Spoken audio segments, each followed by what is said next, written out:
Welcome to ETUK's The World This Week, but funnier.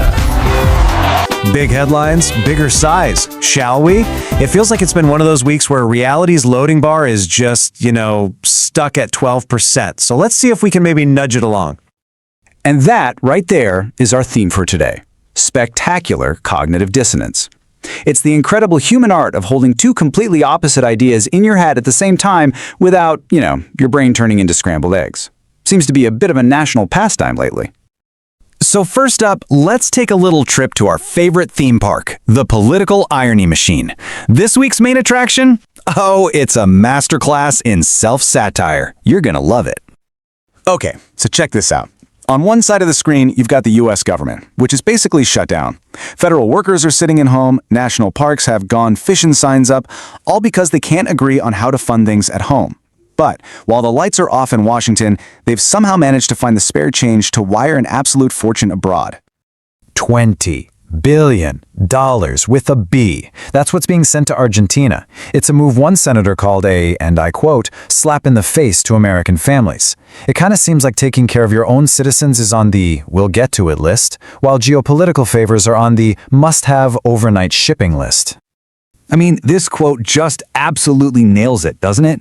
This isn't just policy anymore. It's a dysfunctional family Thanksgiving playing out on a global stage. And that exact feeling, that the government is acting more like a distant rich uncle than a representative, well, it fueled something massive this week. Nearly 7 million people. 7 million people hit the streets for the No Kings protests. The message was pretty simple. America doesn't do monarchs. So what was the administration's response? To deploy the National Guard and call the protesters un-American. Which is, you have to admit, a very, very king-like thing to do. They beautifully proved the protesters' entire point. We'll just add that to the we'll fix it Monday pile. And speaking of questionable financial decisions, the line between crime and, more organized crime is getting blurrier and blurrier thanks to technology.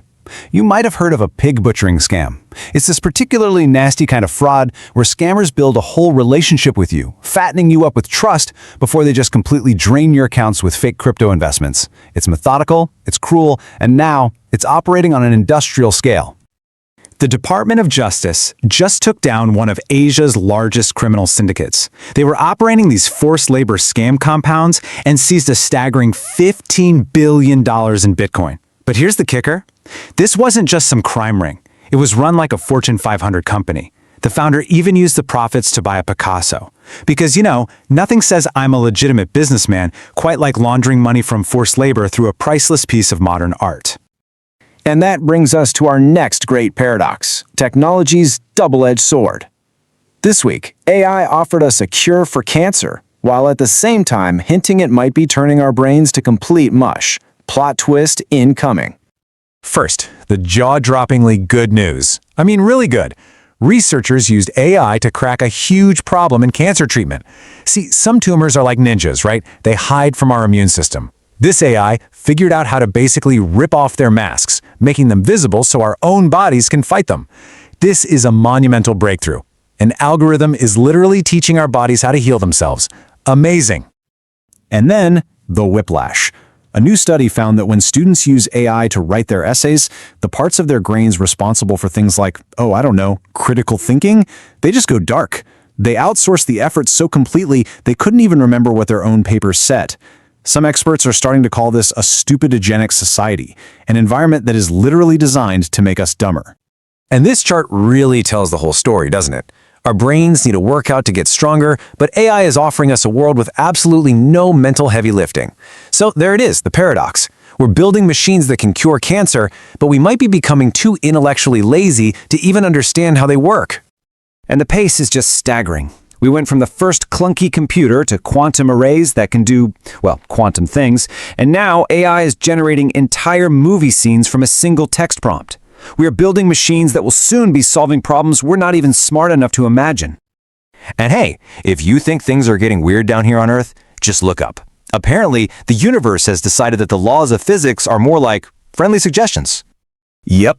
On one of Saturn's moons, scientists found chemicals that should absolutely hate each other just hanging out together, chilling.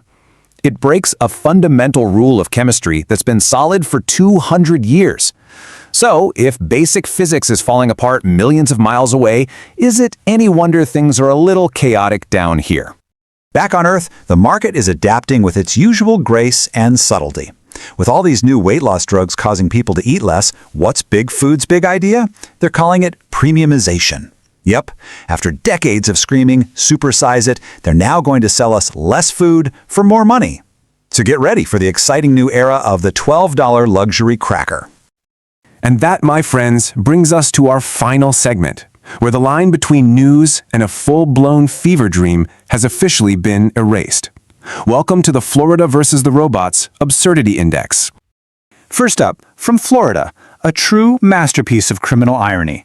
A woman was arrested carrying this exact tote bag. And what was inside? Oh, you guessed it. Meth, needles, scales, the whole shebang.